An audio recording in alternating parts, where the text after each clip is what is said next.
Hello everyone, welcome to our channel. इस video में देखेंगे एनएस प्रश्न बैंक क्लास 10 सब्जेक्ट हिंदी के टॉप मोस्ट इम्पॉर्टेंट क्वेश्चंस। इससे पहले हमने पार्ट फर्स्ट पार्ट सेकंड में टॉप मोस्ट 30 क्वेश्चंस देखे थे। इस पार्ट में भी हम टॉप मोस्ट इम्पॉर्टेंट क्वेश्चंस देखने वाले हैं। तो चलिए फटाफट से स्टार्ट करते हैं। सबसे पहले यहाँ फर्स्ट क्वेश्चन है, प्रस्तुत गद्यांश को पढ़िए और उचित विकल्पों का चयन करके उत्तर दीजिए। तो यहाँ एक गद्यांश दे रखा है जिसे हमें केयरफुली रीड करना है और उससे जुड़े हुए जो क्वेश्चंस हैं उनके आंसर करने हैं। तो चलिए देखते हैं। संघर्ष के मार्ग में अकेला ही चलना पड़ता है, कोई बाहरी शक्ति आपकी सहायता नहीं करती है। परिश्रम, दृढ़ इच्छा शक्ति, लगन आदि मानवीय गुण व्यक्ति को संघर्ष करने और जीवन में सफलता प्राप्त करने का मार्ग प्रशस्त करते हैं। दो महत्वपूर्ण तथ्य स्मरणीय हैं। प्रत्येक समस्या अपने साथ संघर्ष लेकर आती है। प्रत्येक संघर्ष के गर्भ में विजय निहित रहती है। एक अध्यापक ने विद्यालय छोड़ने वाले अपने छात्रों को यह संदेश दिया था, तुम्हें जीवन में सफल होने के लिए समस्याओं से संघर्ष करने का अभ्यास करना होगा। हम कोई भी कार्य करें, सर्वोच्च शिखर पर पहुंचने का संकल्प लेकर चलें। सफलता हमें कभी निराश नहीं करेगी। समस्त ग्रंथों और महापुरुषों के अनुभवों का निष्कर्ष यह है कि संघर्ष से डरना अथवा उससे विमुख होना अहितकर है, मानव धर्म के प्रतिकूल है और अपने विकास को अनावश्यक रूप से बाधित करना है। आप जागिए, उठिए, दृढ़ संकल्प, उत्साह एवं साहस के साथ संघर्ष रूपी विजय रथ पर चढ़िए और अपने जीवन के विकास में बाधाओं रूपी शत्रुओं पर विजय प्राप्त कीजिए। तो ये था आपका दिया हुआ गद्यांश। अब देखेंगे इस गद्यांश से जुड़े हुए क्वेश्चंस के आंसर जो कि इसी गद्यांश में उपलब्ध है। फर्स्ट क्वेश्चन है, मनुष्य को संघर्ष करने और जीवन में सफलता प्राप्त करने का मार्ग प्रशस्त करते हैं। निर्भीकता, साहस, परिश्रम, परिश्रम, लगन, आत्मविश्वास, साहस, दृढ़ इच्छा शक्ति, परिश्रम, दृढ़ इच्छा शक्ति व लगन। तो यहाँ ऑप्शन फोर्थ करेक्ट हो जाएगा। परिश्रम, दृढ़ इच्छा शक्ति व लगन से मनुष्य को संघर्ष करने और जीवन में सफलता प्राप्त करने का मार्ग प्रशस्त होता है। सेकंड क्वेश्चन है, प्रत्येक समस्या अपने साथ लेकर आती है संघर्ष, कठिनाइयाँ, चुनौतियाँ, सुखद परिणाम। आंसर लिखेंगे, प्रत्येक समस्या अपने साथ लेकर आती है। ऑप्शन फर्स्ट संघर्ष। थर्ड क्वेश्चन है, समस्त ग्रंथों और अनुभवों का निष्कर्ष है संघर्ष से डरना या विमुख होना अहितकर है, मानव धर्म की प्रतिकूल है, अपनी विकास को बाधित करना है, उपयुक्त सभी। ऑप्शन थर्ड का जो क्वेश्चन थर्ड है इसका आंसर हो जाएगा ऑप्शन फोर्थ, उपयुक्त सभी। समस्त ग्रंथों और अनुभवों का निष्कर्ष है संघर्ष से डरना, विमुख होना अहितकर है, अपने विकास को बाधित करना है, मानव धर्म की प्रतिकूल है।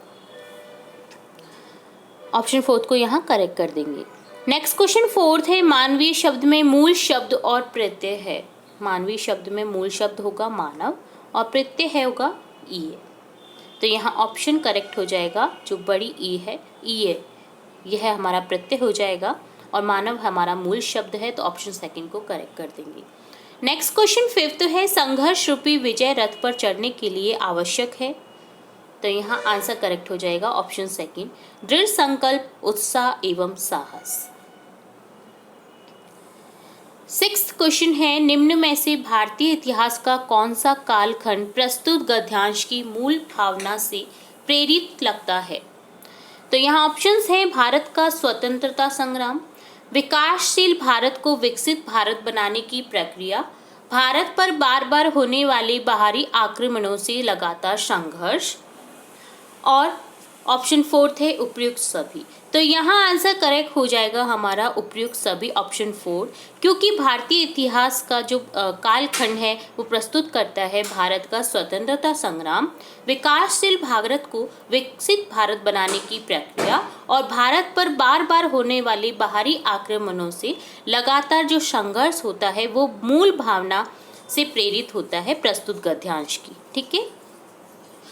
ये था फर्स्ट पैराग्राफ से रिलेटेड क्वेश्चंस। अब सेकंड पैराग्राफ देखेंगे। सेकंड पैराग्राफ से रिलेटेड क्वेश्चंस जो हमें पूछे जाएंगे उनके आंसर इसी पैराग्राफ में उपलब्ध रहेंगे। तो गद्यांश इस तरह से है, राह पर खड़ा है डटकर एक वृक्ष आम का, वो भी दिन थे जब वो हरा भरा था, ठूठ सदा से नहीं था वो काम का, उन जन संकुल चौराहे पर अपनी छतनार डालियों से बटोइयों की थकान अनजाने दूर करता था।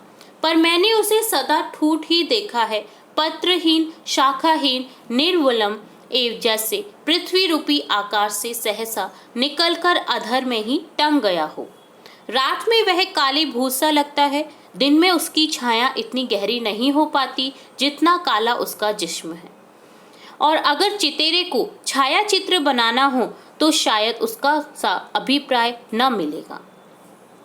प्रचंड धूप में भी उसका सूखा शरीर उतनी ही गहरी छाया जमीन पर डालता जैसे रात का उजियारी चांदनी में। जब से होश संभाला है, जब से आंखें खोली हैं, देखने का अभ्यास किया है, तब से बराबर मुझे उसका निष्पन्न नीरस अर्थहीन शरीर ही दिख पड़ा है। पर पिछली पीढ़ी के जानकार कहते हैं कि एक जमाना था जब पीपल और बरगद भी उसके सामने शर्माते थे और उसके पत्तों से, उसकी टहनियाँ और डालों से टकराती हवा की सरसराहट दूर तक सुनाई पड़ती थी। पर आज वह नीरव है, उस चौराहे का जवाब जिस पर उत्तर दक्षिण पूर्व पश्चिम चारों ओर की राहें मिलती हैं और जिनके गहरे जीवन अविरल रहता है।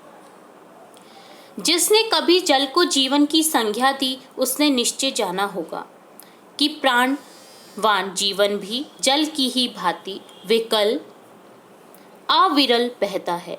सो प्राणवान जीवन मानव संस्कृति का उल्लास उपहार लिए उन चारों राहों की संधि पर मिलता था, जिसके एक कोण में उस प्रवाह से मिल एकांश शुष्क आज वह ठूठ खड़ा है। उसके अभागेपन में संभवतः एक ही सुख अपवाद है, उसके अंदर का सहस्त्र रस सूख जाने से संज्ञा का लोप हो जाना, संज्ञा लुप्त हो जाने से कष्ट की अनुभूति कम हो जाती है। तो ये था आपका सेकंड पैराग्राफ। अब इससे जुड़े हुए क्वेश्चंस देखते हैं। क्वेश्चन 7 है, जन संकुल का क्या आशय है? जन संकुल का आशय बताना है। ऑप्शंस हैं जनसंपर्क, भीड़ भरा, जन समूह, जन जीवन। क्वेश्चन 7 का आंसर हो जाएगा जन संकुल अर्थात भीड़ भरा। ऑप्शन सेकंड को करेक्ट कर देंगे। नेक्स्ट क्वेश्चन 8 है, आम की छतनार डालियों के कारण क्या होता था? तो यहाँ आंसर करेक्ट हो जाएगा यात्रियों की थकान जो है वो मिटती थी, क्योंकि जब भी हम छाया में बैठते हैं किसी पेड़ की तो हमारी छाया जो उस पेड़ की छाया है उससे हमारी थकान मिटने का हमें अनुभव होता है। ठीक है, तो यहाँ यात्रियों की थकान मिटती थी। ऑप्शन 3 को करेक्ट कर देंगे। नेक्स्ट क्वेश्चन 9 है, शाखाहीन रसहीन शुष्क वृक्ष को कहा जाता है, क्या कहा जाता है? ठूठ वृक्ष। जिसकी कोई शाखा नहीं होती है, जिसमें कोई रस नहीं होता है, जो सूख जाता है, उसे कहते हैं ठूठ वृक्ष। ऑप्शन 3 को करेक्ट कर देंगे।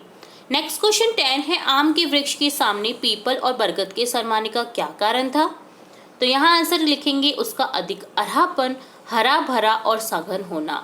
जब वह हरा भरा था, सघन यानी बहुत ज़्यादा उसमें फल फूल पेड़ जो पत्तियाँ थी, टहनियाँ थी, वो थी, तो जो उसके सामने पीपल और बरगद है वो भी उससे शर्माते थे।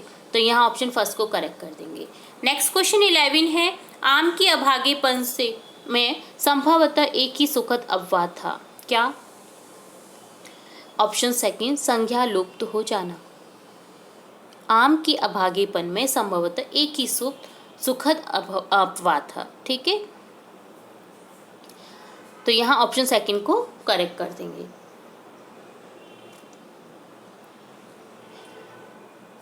12 क्वेश्चन है, जिसने कभी जल को जीवन की संज्ञा दी। यहाँ जीवन की संज्ञा से तात्पर्य है, आंसर लिखेंगे ऑप्शन सेकंड, मीठे रसदार फल।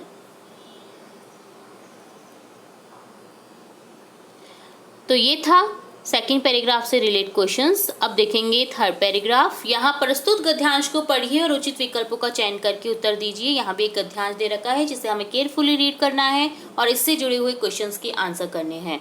गांधी जी ने दक्षिण अफ्रीका में प्रवासी भारतीयों को मानव मात्र की समानता और स्वतंत्रता के प्रति जागरूक बनाने का प्रयत्न किया। इसी के साथ उन्होंने भारतीयों के नैतिक पक्ष को जगाने और सुसंस्कृत बनाने के प्रयत्न भी किए। गांधी जी ने ऐसा क्यों किया? इसलिए कि वह मानव के बीच काले गोरे या ऊंच नीच का भेद ही मिटाना पर्याप्त नहीं समझते थे, वरन उनके बीच एक मानवीय स्वाभाविक स्नेह और हार्दिक सहयोग का संबंध भी स्थापित करना चाहते थे।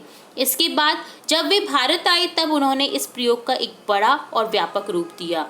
विदेशी शासन के अन्याय अनीति के विरोध में उन्होंने जितना बड़ा सामूहिक प्रतिरोध संगठित किया, उसकी मिसाल संसार के इतिहास में अन्यत्र नहीं मिलती। पर इसमें उन्होंने सबसे बड़ा ध्यान इस बात का रखा कि इस प्रतिरोध में कभी भी कटुता, प्रतिशोध की भावना अथवा कोई भी ऐसी अनैतिक बात ना हो जिसके लिए विश्व मंच पर भारत का माथा नीचे हो। ऐसा गांधी जी ने इसलिए किया क्योंकि वे मानते थे कि बंधुत्व, मैत्री, सद्भावना, स्नेह, सौहार्द आदि गुण मानवता रूपी टहनी के ऐसे पुष्प हैं जो सर्वदा सुगंधित रहते हैं। वे 9 जनवरी 1915 को दक्षिण अफ्रीका से भारत वापस आए थे। इसी की याद में हर साल 9 जनवरी को प्रवासी दिवस मनाया जाता है। दक्षिण अफ्रीका से भारत आकर उन्होंने सर्वप्रथम भारत का भ्रमण किया ताकि वे भारतीय समाज के तत्कालीन पहलुओं से परिचित हो सकें। प्रारंभ में गांधी जी अंग्रेजों के समर्थक थे। उन्हें लगता था कि भारत की जनता की भलाई के बारे में सोचेंगे, लेकिन जलियांवाला बाग और रॉलेट एक्ट जैसे कृत्यों के कारण गांधी जी का हृदय परिवर्तन हो गया और उन्हें ये महसूस हो गया कि पराधीनता कभी भी अच्छी नहीं होती। इस घटनाओं के बाद उन्होंने संघर्ष शुरू किया और हमें पराधीनता की बेड़ियों से आज़ादी दिलाई। तो ये था पैराग्राफ। अब देखते हैं इससे रिलेटेड क्वेश्चंस। क्वेश्चन 13 है, दक्षिण अफ्रीका के तत्कालीन समाज की किस बुराई का सामना गांधी जी को करना पड़ा? तो यहाँ आंसर करेक्ट हो जाएगा रंग भेद और सामाजिक स्तर से असंबंधित भेदभाव। वहाँ पर जो रंग भेद था वो बहुत ज़्यादा था, उच्च नीच का भेदभाव होता था। तो यह जो बुराई है इसका सामना गांधी जी को करना पड़ा था। ऑप्शन सेकंड को करेक्ट करेंगे। नेक्स्ट क्वेश्चन 14 है, गांधी जी अफ्रीका वासियों और भारतीय प्रवासियों के मध्य स्थापित करना चाहते थे। क्या करना चाहते थे? तो यहाँ आंसर लिख देंगे मानवीय सहभाविक स्नेह और हार्दिक सहयोग। ऑप्शन थर्ड को करेक्ट कर देंगे। वे चाहते थे भारतीय प्रवासी और अफ्रीका वासियों में मानवीय स्वाभाविक स्नेह हो और हार्दिक सहयोग हो, एक दूसरे का हृदय से सहयोग करें। नेक्स्ट क्वेश्चन 15 है, निम्न में से प्रवासी दिवस मनाने का उद्देश्य क्या हो सकता है? प्रवासी दिवस क्यों मनाया जाता है? तो यहाँ आंसर लिखेंगे ऑप्शन 4, प्रवासी भारतीयों के योगदान को सम्मान देने हेतु। जो प्रवासी भारतीय हैं जो बाहर रहते हैं उनके सम्मान, उनके जो योगदान है उसके सम्मान देने हेतु जो प्रवासी दिवस मनाया जाता है 9 जनवरी को, वो मनाया जाता है। ठीक है। 16 क्वेश्चन है, निम्न में से कौन सी पंक्ति गांधी जी के हृदय में जलियांवाला बाग के बाद आई होगी? तो यहाँ जलियांवाला बाग हत्याकांड के बाद जो गांधी जी के हृदय में पंक्ति आई होगी, यहाँ ऑप्शन करेक्ट करेंगे। ऑप्शन फर्स्ट, पराधीन सपने हूँ सुख नहीं। पराधीन रहने में सुख नहीं है। 17 क्वेश्चन है, निम्न में से वर्तनी की दृष्टि से एक प्रत्यय से बना शब्द नहीं है। एक प्रत्यय से कौन सा शब्द नहीं है बना, वो हमें बताना है। स्वभाव प्लस एक स्वाभाविक, उद्योग प्लस एक औद्योगिक, व्यक्ति प्लस एक व्यक्ति। तो यहाँ जो सेकंड ऑप्शन है वो इनकरेक्ट है, जो एक प्रत्यय से नहीं बना है। एक प्रत्यय लग करके वह पूरा हो जाएगा, व्यक्ति जो है ये गलत है। ठीक है, तो यहाँ ऑप्शन सेकंड को करेक्ट कर देंगे। और लास्ट क्वेश्चन है इस पार्ट का, भारत में गांधी जी का विदेशी शासन का प्रतिरोध किस पर आधारित था? तो यहाँ आंसर करेक्ट कर देंगे हम ऑप्शन 4, नैतिक मान्यताओं पर। जो गांधी जी का प्रतिरोध था विदेशी शासन के विरुद्ध, वो क्या था? नैतिक मान्यताओं पर आधारित था।